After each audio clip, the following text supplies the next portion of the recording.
యేసుక్రీస్తు ప్రభువు ఈ లోకానికి వచ్చిన శుభవార్త అంటే దేవుడు లోకముని ఎంతో ప్రేమించను కాగా ఆయన అద్వితీయ కుమారునిగా పుట్టినవాని విశ్వాసం నుంచి ప్రతి వాడు నశింపక నిత్య జీవితంలో ఆయనను మనకు అనుగ్రహించరు.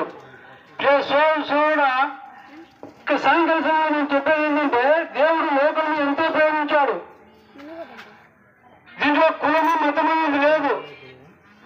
ఈ దేవాది దేవుడు యేసుక్రీస్తు ప్రభు వారు నీ కొరకు నా కొరకు ప్రపంచం సెంటర్లో జన్మించాడు.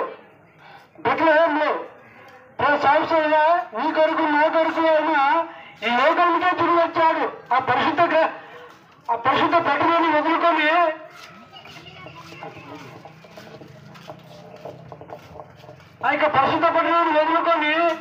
ఈ లోకానికి దిగి వచ్చాడు. నన్ను ఎంతగానో ప్రేమించి మనము నాశనానికి నరకానికి గురవుతుంటే ఆ దేవాది దేవుడు చూసి వీళ్ళు నరకానికి వెళ్తున్నారు, మరి ఎట్లా అని ఆ దేవాది దేవుడు నీ కొరకు నా కొరకు ఈ లోకానికి దిగి వచ్చింటున్నాడు. సంవత్సరంలో ఇక సాయంకాలం చెప్పేది ఏంటంటే ఆయన ఎందుకు వచ్చాడంటే నువ్వు నేను చేసిన పాపాల నిమిత్తమే. నేను కాళ్ళతో చేసిన పాపానికి ఆయన కాళ్ళలో మేకలు కట్టించుకున్నాడు. మనం చేతులతో చేసిన పాపానికి ఆయన చేతులలో మేకలు కట్టించుకున్నాడు. మన తలంపులతో చేసిన పాపానికి ఆయన తలలో ముళ్ళ కిరీటం పెట్టించుకున్నాడు. అంతేకాకుండా మన హృదయ ఆలోచనలను బట్టి మన హృదయ తలంపులను బట్టి ఆ దేవాది దేవుడు హృదయంలో బెల్లపు పోటు పంపించుకున్నాడు. అంతేకాకుండా నీ కొరకు నా కొరకు రక్తం కార్చాడు. ఆ రక్తంలో మన పాపాలు కడుక్కోవాలని ఆ దేవాది దేవుడు ఈ లోకానికి వచ్చాడు. అయ్యమ్మా ఇక సాయంకాల సమయంలో యేసుప్రభు అంటే అదొక కులానికి తీవ్రవాడనుకుంటున్నారు. కాదు, ఆయన ప్రపంచానికి దేవుడు. ప్రపంచానికి ప్రతి ఒక్కరిని ప్రేమిస్తున్నాడు దేవుడు. పాపం అంటే అందరూ పాపం చేస్తాము. పాపం అంటే ఒక చిన్న కులానికి కాదు, ఒక పెద్ద కులానికి కాదు. పాపం అంటే అబద్ధం అంటే అందరం అబద్ధం ఆడతాము. అంతేకాకుండా మోసం అంటే అందరూ మోసం చేస్తాము. అందుకొరకు దేవాది దేవుడు ఈ లోకానికి జన్మించాడు. లోకంలో కన్యకి గర్భవతి మరియమ్మ ద్వారా ఈ లోకానికి జన్మిస్తూ వచ్చాడు. అంతేకాకుండా ఆయన నీ కొరకు నా కొరకు ప్రాణం పెట్టి కల్వరి శిలువలో చనిపోయి తిరిగి లేచాడు. సంవత్సరాలుగా ఆయన చనిపోయి తిరిగి లేచిన దినమే ఆదివారమే. ఆయన నీ కొరకు నా కొరకు చనిపోయి మన పాపాలను ఆయన ఈ ప్రాణం మోసుకున్నాడు. అయ్యమ్మ గమనించండి, మీ హృదయాల్లో ప్రభు నేను పాపిని, నేను ప్రతి పాపాన్ని చేశాను, పాపాలు క్షమించాను నువ్వు ఎప్పుడైతే అడుగుతావో ఆయన క్షమించే దేవుడు అంటున్నాడు. నువ్వు ఏ బలి అర్పించాల్సిన అవసరం లేదు, ఏ టెంకాయలు కొట్టాల్సిన అవసరం లేదు.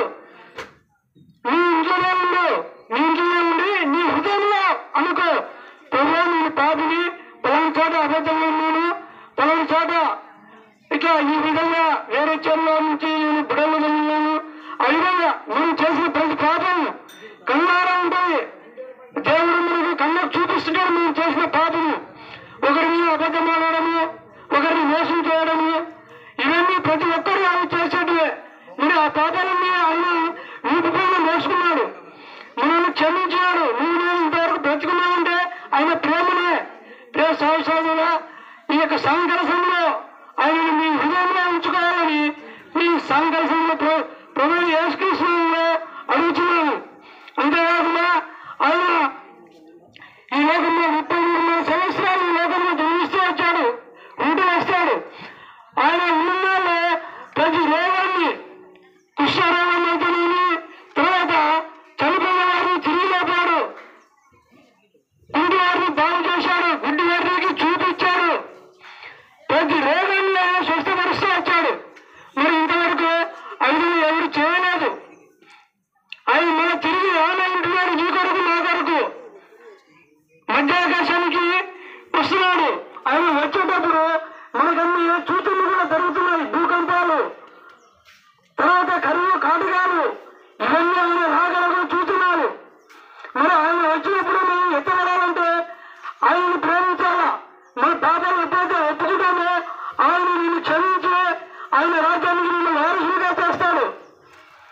సంవత్సరాలు ఇంకా ఎక్కువ మీరు తెలుసుకోవాలంటే వికలాంగ స్కూల్కి ఎదురుగా బేసిగా పార్లమెంట్ వెళ్ళాడు. అక్కడికి వచ్చి మీరు ఇంకా క్లియర్గా తెలుసుకోవచ్చు. ప్రజలను యేసుక్రీస్తుని విశ్వాసించడం అప్పుడు మీరు నీటి వారు గొప్ప ఆత్మరక్షణ పొందారు. మీ కొరకు ప్రార్థన చేసి మేము ముందుకు వెళ్తాం.